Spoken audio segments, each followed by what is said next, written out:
How are you? I hope you're doing well, in good health. Be careful. There are upper respiratory infections going around, possibly COVID again. We don't know. But anyway, another big controversy for some who feel it worthy, the cover of Vogue magazine. Now, to most of us, it doesn't matter who they put on Vogue's cover because we're not in the fashion industry.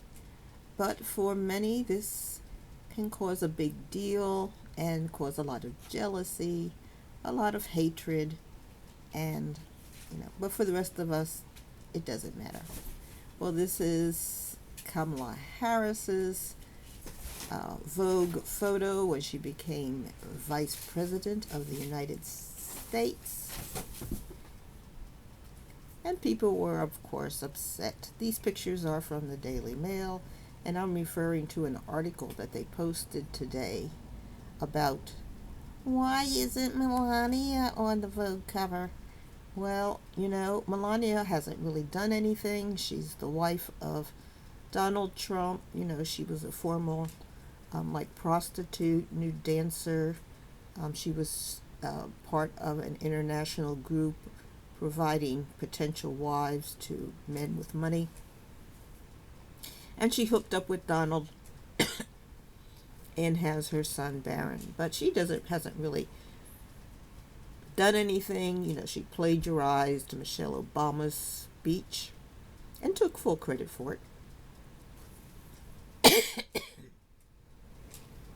So she's not a role model. But anyway, here is Kamala Harris's Vogue cover, which became vice president. Here is Melania. And she has on the typical sunglasses.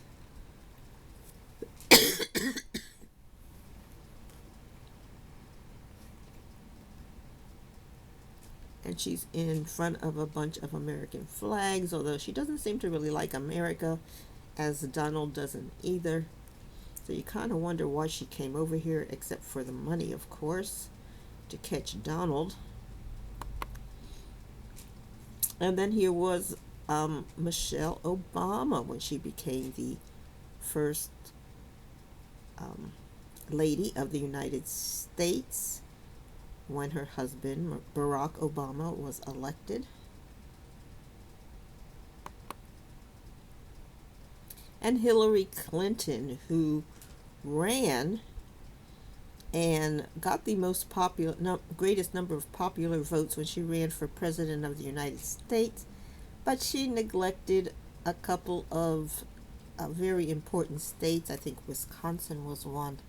And so she missed becoming President of the United States at that time, which was a shame because she is highly educated, highly experienced, and would have been a fabulous president as far as her intellectual ability. But she had done so many jobs, people were just like, this is too much. She was too much of a figure. She was the smartest person in her Harvard class. She, of course, became the First Lady of the United States when her husband Bill Clinton was elected. She went on to become a New York senator. She was an ambassador. Just did everything. She was spectacular in her education, in her successes, and in her work experience, but just missed becoming the first female President of the United States, and lost to Donald Trump. Oh God, the guy who was using a lot of his connections with Hollywood, with gangsters, with people in the construction industry and stuff, and he won the election, beat out Hillary. He had no real political experience and had no knowledge really of how the government worked. Now here is Jill Biden. And the thing I think about this Vogue cover, Jill Biden is dressed up like a doctor, and she always wants to be called Dr. Jill Biden. But she is a PhD, not an MD, and she is a teacher. I believe she teaches young children. And it's kind of, I think, misleading when she calls herself and insists being called Dr. Jill Biden. Although I can understand it, PhDs are hard to get. She had to be very smart to get her PhD, especially at the age when she did it. But I think this falling into that whole trap of Dr. Jill Biden and making herself look like she's in a medical coat is a little misleading, but she looks very nice on her Vogue cover. And of course, she was First Lady of the United States and highly accomplished educationally. A very good role model. Now here again is Melania. She's dressed up like Natasha, the Russian spy, and looks like she would be in a fashion magazine in this hat and tie and so forth. But again, you know, she was famously wearing the coat as she went off to meet children. I really don't care, do you? That was written on the back of her coat. So, I mean, it's just always had the wrong attitude. And her history, of course, of nude photos and prostitution and stuff really was not very good for the United States, although she's nice looking. And then here's the most recent picture cover of Kamala Harris. Some people don't like it because the cover is so dark. The brown lettering, the berry colored background, her dark suit, and chest cover. Frankly, I like this picture.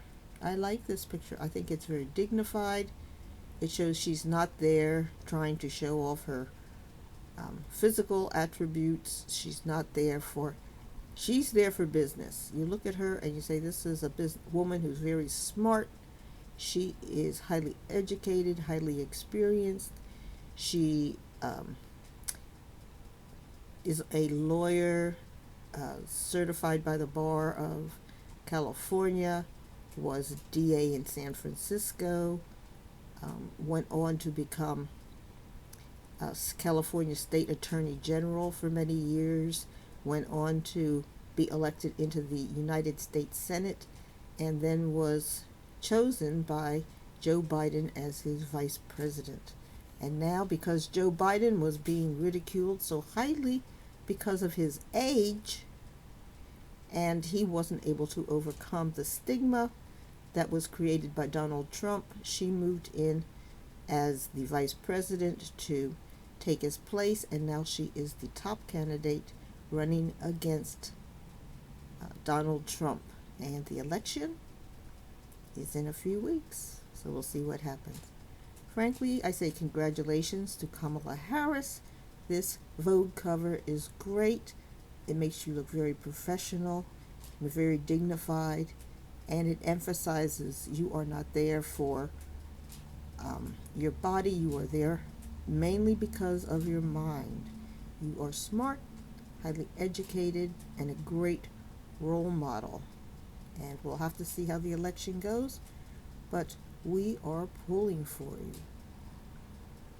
And one of her main platforms is women's rights to choose, and women's right to private, good health care. And by private, I mean not exploited in the media or in the courts. You can have your own health care, and you can't be sent to jail for your health care choices, as Donald Trump wants to do.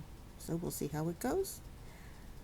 Congratulations, our future president, on your current Vogue cover. I think you deserve it, and I think it looks great. Bye. Like and subscribe.